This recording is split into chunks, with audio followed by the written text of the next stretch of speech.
നമ്മുടെ പോർഷൻ ട്രാക്കറിനകത്ത് പുതിയൊരു അപ്ഡേഷൻ കൂടെ വന്നിട്ടുണ്ട്. 24.9 പുതിയ വേർഷൻ നമ്പർ. നമ്മൾ ഏത് ഫോണിലാണോ പോർഷൻ ട്രാക്കർ ഉപയോഗിക്കുന്നത് ആ ഫോണിലോട്ടാണ് പുതിയ അപ്ഡേഷൻ നമ്മൾ സ്വീകരിക്കേണ്ടത്. അപ്പോൾ സാധാരണ ചെയ്യുന്നത് പോലെ തന്നെ നമ്മൾ ഫോണിൽ നിന്നും ഗൂഗിൾ പ്ലേ സ്റ്റോർ ഒന്ന് ഓപ്പൺ ചെയ്തെടുക്കുക. അതിൽ നിന്നും നമുക്ക് പോർഷൻ ട്രാക്കർ ഒന്ന് സെർച്ച് ചെയ്ത് കഴിഞ്ഞാൽ നമ്മളുടെ ഐക്കൺ കാണും. ആ പോർഷൻ ട്രാക്കറിൻ്റെ ഐക്കണിന് നേരെ അപ്ഡേറ്റ് എന്ന് കൃത്യമായിട്ട് നിങ്ങൾക്ക് എല്ലാവർക്കും കാണാവുന്നതാണ്. ഇത്തരത്തിൽ അപ്ഡേറ്റ് എന്ന് കാണുന്ന ഈ ഐക്കൺ ഒന്ന് ക്ലിക്ക് ചെയ്ത് കഴിഞ്ഞാൽ ഇത് 100% ഇൻസ്റ്റലേഷൻ പൂർത്തിയാവുന്നത് വരെ വെയിറ്റ് ചെയ്യുക.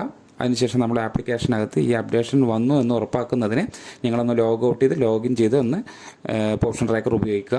ഇത്തരത്തിൽ ലോഗിൻ ചെയ്ത് കഴിഞ്ഞാൽ നമ്മൾ പുതിയ വേർഷൻ നിങ്ങൾക്ക് തുടക്കത്തിൽ കാണാൻ സാധിക്കും. അല്ലെങ്കിൽ മോർ എന്നുള്ള ഭാഗം ക്ലിക്ക് ചെയ്ത് കഴിഞ്ഞാൽ ഏറ്റവും അവസാനം ഇത്തരത്തിൽ കാണാൻ സാധിക്കുന്നതാണ്.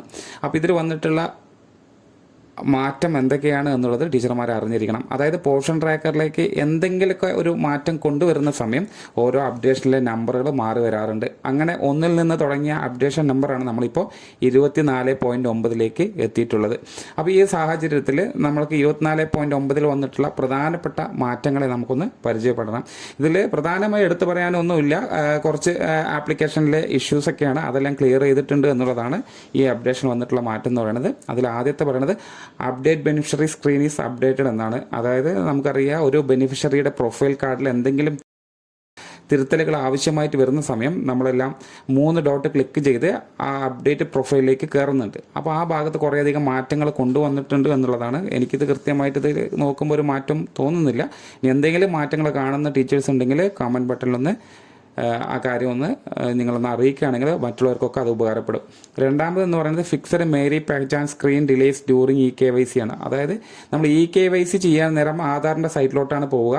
ആ ഭാഗത്ത് മേരി പെഹചാൻ എന്ന് കാണുന്ന ഒരു പേജ് നമുക്ക് കാണാൻ സാധ്യതയുണ്ട്. അപ്പോൾ ഈ സാഹചര്യത്തിൽ അത് വരുന്ന ആ പേജ് വരുന്ന സമയം ഒരുപാട് സമയം എടുക്കുന്നുണ്ടെന്നുള്ളതാണ് പല ടീച്ചേഴ്സും പ്രശ്നമായിട്ട് പറഞ്ഞിട്ടുള്ളത്. അതെല്ലാം ഈ അപ്ഡേഷനോടുകൂടി പരിഹരിച്ചിട്ടുണ്ട്. അതേപോലെ തന്നെയാണ് ഈ ക്യാമറ, അത് FRS ചെയ്യുന്ന സമയം നമുക്ക് ക്യാമറ ഓപ്പണായി വരാത്തൊരു സാഹചര്യം ഉണ്ടായിരുന്നു. ആ സാഹചര്യത്തിലെ പ്രശ്നങ്ങൾ എന്താണെന്നുള്ളത് മനസ്സിലാക്കി അതും ക്ലിയർ ചെയ്യാൻ ഈ പുതിയൊരു അപ്ഡേഷൻ ഉപകരിക്കുമെന്നുള്ളത് മനസ്സിലാക്കുക. അതേപോലെ തന്നെ API കാൾസ് ഒപ്റ്റിമൈസർ എന്നാണ് പറയുന്നത്. അതായത് ഇതുമായി ബന്ധപ്പെട്ടിട്ടുള്ള ഒരുപാട് ഫീച്ചേഴ്സാണ്. അതെല്ലാം ഇതിലേക്ക് ആഡ് ചെയ്തിട്ടും ഒരുപാട് ബുദ്ധിമുട്ടുകൾ നമ്മൾ ഈ പോർഷൻ ട്രാക്കർ ഉപയോഗിക്കുമ്പോൾ ഉണ്ടായിട്ടുണ്ട്. അതെല്ലാം കുറേയധികം പരിഹരിച്ച് വന്നിട്ടുണ്ട് എന്നുള്ളതൊക്കെയാണ് ഈ 24.9 വന്നിട്ടുള്ള മാറ്റം എന്ന് പറയുന്നത്.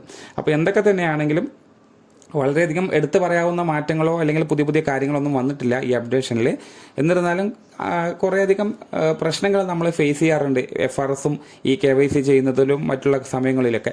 അതൊക്കെ ടീച്ചേഴ്സ് അറിയിക്കുന്ന സമയമാണ് ഇതൊക്കെ നമ്മൾ കൃത്യമായി മുകളിലോട്ട് എത്തിക്കുന്നതും അത് പ്രകാരം അതിൽ വല്ല ചേഞ്ചസ് കൊണ്ടുവരണമെങ്കിൽ അതിന് ട്രൈ ചെയ്യുന്നതും. അപ്പോൾ അത്തരത്തിലുള്ള ചെറിയ ചെറിയ മാറ്റങ്ങളാണ് നിലവിൽ വന്നിട്ടുള്ളത്. അപ്പോൾ കൃത്യമായ എല്ലാ ടീച്ചേഴ്സും നിങ്ങൾ ഉപയോഗിക്കുന്ന ഫോണിനകത്തേക്ക് ഈ അപ്ഡേഷൻ കൊണ്ടുവരിക. 24.9 വന്നു എന്നുള്ളത്